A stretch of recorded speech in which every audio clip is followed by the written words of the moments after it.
Hello, my name is Gabriel. I'm a recording arts student at Full Sail University, and this is my producer's podcast for advanced session recording. For this podcast, I chose to talk about Glyn Jones.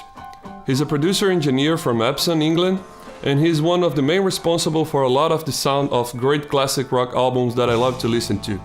And yet, it seems to me that the new generation of yet-to-come producer and engineers don't really pay him the due respect that they do to other guys from the same era. Glyn started his career in music as a performer, but that didn't work out for him and he went for the studio work. He started as an apprentice to Shal Talmy, a legendary producer who was working with the Kings and the Who at the time. By 1965, Glyn was recording sessions for the Rolling Stones, and after that, his credits seems to find no match. Let's go over some of them. In 1967, he was engineer for the Satanic Magic Request from the Stones. 1968, he engineered the Beggar's Banquet. You heard Sympathy for the Devil probably, it's in this album. 1968, he was engineer for Led Zeppelin, the first album from Led Zeppelin. You all guys know this.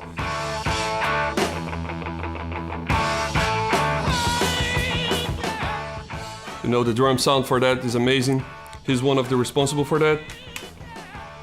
In 1971, he was doing Sticky Fingers. He's also engineer for this album, for the Stones. You know, White Horses probably, it's in this album. In 1971, he was the associate producer for The Who, Who's Next. Songs like Baba O'Reilly, Behind Blue Eyes, Won't Get Fooled Again, all in this album. In 1973, he was the producer on 2 songs for Quadrophenia. Great classic album by The Who. 1975, he was the producer for The Who by Numbers. 1977, he was the producer for Eric Clapton's Slowhand, Cocaine. You probably know this song, it's in here.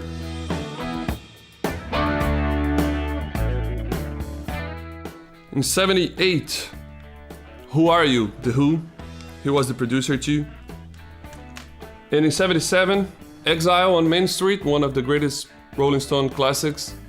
He was the engineer for this album. Other than that, he also worked with the Beatles in the sessions for Let It Be, although his mixing work was not released at the time, and also produced the first 3 Eagles albums and was one of the guys that helped the Eagles to achieve the laid-back West Coast sound that they were known for. One of the most important characteristics of Glyn's producing style and approach is the way he mics drums.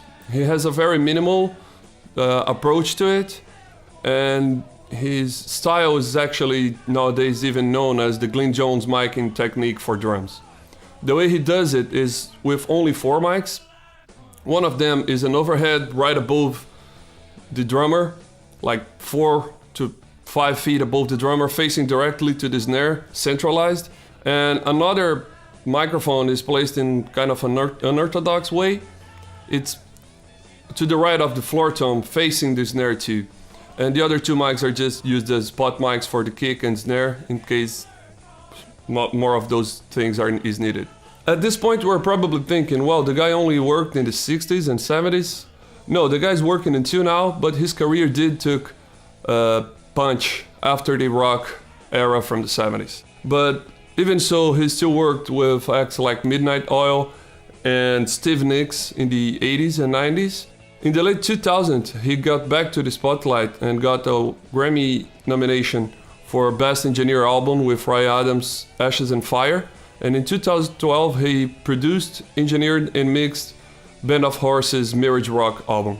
In 2012, Glyn was inducted to the Rock and Roll Hall of Fame and received the award for musical excellence. I believe Glyn Jones is the type of professional that symbolizes an era and style, and he's a complete professional with both technical and artistic skills, and he helped create some of the most important recordings of all time.